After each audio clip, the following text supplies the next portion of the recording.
مسئلہ ایسا درپیش تھا کہ روزانہ 3 بار غسل کرتا اور 30 بار وضو کرتا اور مجاہدہ کرتا، لیکن میری مشکل حل نہیں ہوئی۔ سوکھی روٹی، وہ بھی روکھی تھی، وہ مجھے کھانے کے لیے دی۔ خود وہ خربوزے کھا رہے تھے اور مجھ پر اس کے چھلکے پھینک رہے تھے۔ گنج بخش فیض عالم مظہر نور خدا۔ بسم اللہ الرحمن الرحیم، میں ہوں ماجد رانا۔ ناظرین محترم، سوانح نگاروں کے مطابق حضرت علی بن عثمان حجویری کا سلسلہ نسب 8ویں پشت میں حضرت علی رضی اللہ تعالی عنہ سے ملتا ہے۔ آپ کی سن ولادت 400 ہجری میں افغانستان کے شہر غزنی کے محلے یا قریہ میں محلہ حجویر یا جلاب میں ہوئی۔ حضرت عثمان علی حجویری کشف المحجوب میں اپنے نام کے ساتھ جلابی اور حجویری بھی لکھتے ہیں۔ اپنے مرشد کے حوالے سے آپ ذکر کرتے ہیں حضرت ابو الفضل الختلی کا نام قابل ذکر ہے۔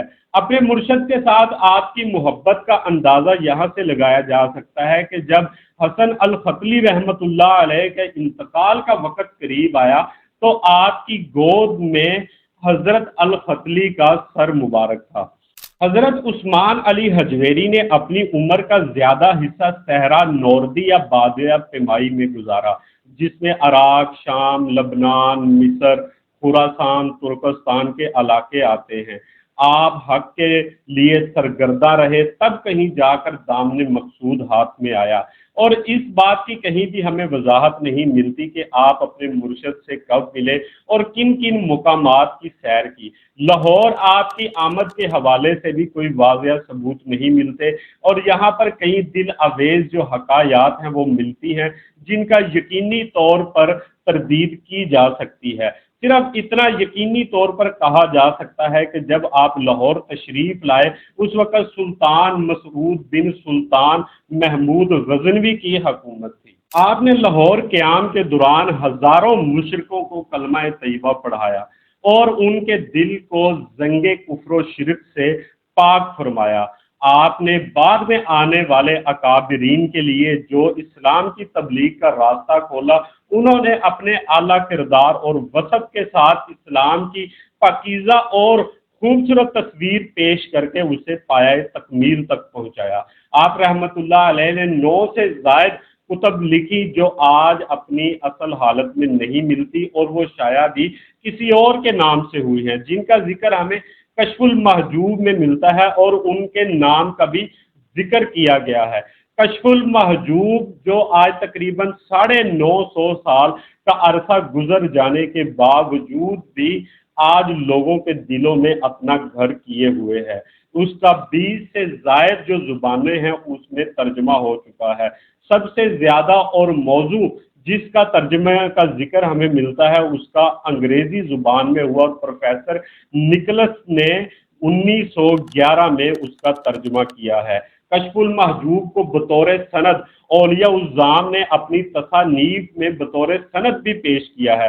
حضرت خواجہ فرید الدین اجمیری رحمت اللہ علیہ، حضرت معین الدین نے اپنی کتب میں ان کو باقاعدہ سند کے طور پر بھی پیش کیا ہے۔ آپ فرماتے ہیں کہ صوفی صفا سے مشتق رکھتا ہے، اور صفا کی اصل دل کو غیر اللہ سے منقطع کرنا اور دنیا کی رنگینیوں سے خالی کرنا ہے، اور سچی اور پاک محبت کے ساتھ اللہ تعالیٰ کی بندگی کو اختیار کرنا ہے، اور اس میں نہ کوئی خاص وضع قطع اختیار کرنا ہے۔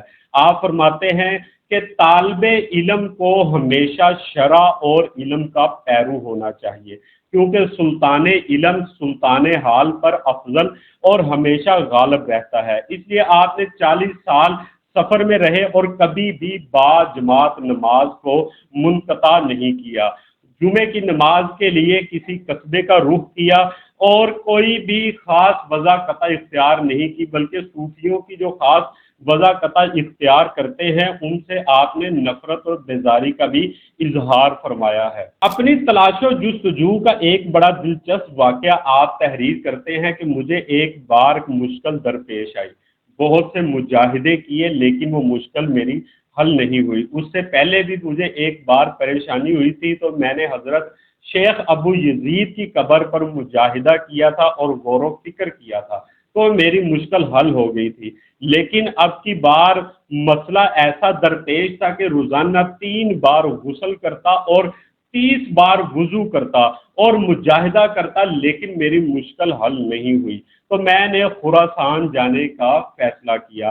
راستے میں ایک خانقاہ تھی، وہاں پر کچھ درویش بیٹھے تھے، میں نے موٹے اور کھردرے جو ٹاٹ کی بوری تھی اس کی ایک گدڑی پہن رکھی تھی، ایک کوزہ تھا میرے پاس اور ایک عصا تھا، اس کے علاوہ کچھ بھی نہیں تھا۔ تو وہ جو صوفیوں کی جماعت تھی انہوں نے مجھے دیکھ کر بیزاری کا اظہار کیا اور خود سے وہ ہم کلام رہے کہ یہ شخص جو یہاں پر آیا ہے یہ ہم میں سے نہیں ہے۔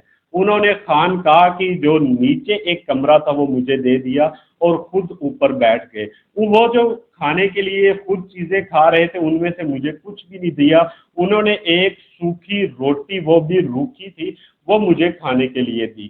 خود وہ خربوزے کھا رہے تھے اور مجھ پر اس کے چھلکے پھینک رہے تھے۔ میں نے اللہ تعالیٰ سے دعا کی کہ یا خدا یہ کیا ماجرا ہے۔ تب جا کر کہیں میری جو مشکل تھی، میں نے اتنی ان کے ملامت برداشت کی، ان کے طعن و تشنیع برداشت کیے، تو جو مجھے مشکل درپیش تھی، جو 30 دن کا مجاور بنا ہوا تھا، تب مشکل میری حل نہیں ہوئی تھی، لیکن یہ ملامت برداشت کی، میں نے طعنے برداشت کیے، اس کی وجہ سے میری وہ مشکل حل ہو گئی۔ اس لیے میرے ذہن میں یہ بات آئی کہ صوفیاء ملامت کرنے والوں کے ساتھ کیوں ہوتے ہیں ہمیشہ۔ آپ کے وصال کے حوالے سے مورخین میں کافی اختلاف پایا جاتا ہے۔ سفینۃ الاولیاء میں دارالشکوہ 464 ہجری یا 454 ہجری کا ذکر کرتے ہیں۔ غلام سرور لاہوری اپنی کتاب سفینۃ الاولیاء میں 464 یا 466 ہجری کا ذکر کرتے ہیں۔ جو مترجم ہے کشف المحجوب کے AR نکلس، وہ 465 ہجری یا 469 ہجری کا ذکر کرتے ہیں۔ آپ کی قبر کا روضہ مبارک جو سلطان ظہیر الدین دولہ نے تعمیر کروایا تھا، اور جو فرش اور ڈیوڑی ہے وہ جلال الدین محمد اکبر نے تعمیر کروائی تھی۔ خواجہ معین الدین چشتی اجمیری رحمۃ اللہ علیہ نے 1639 میں آپ کی قبر کا مجاوری اختیار کی اور چلہ کشی کی۔ جب آپ چلہ کشی ختم کی تو اس وقت قابل فہم اور بہت ہی مشہور شعر آپ نے فرمایا۔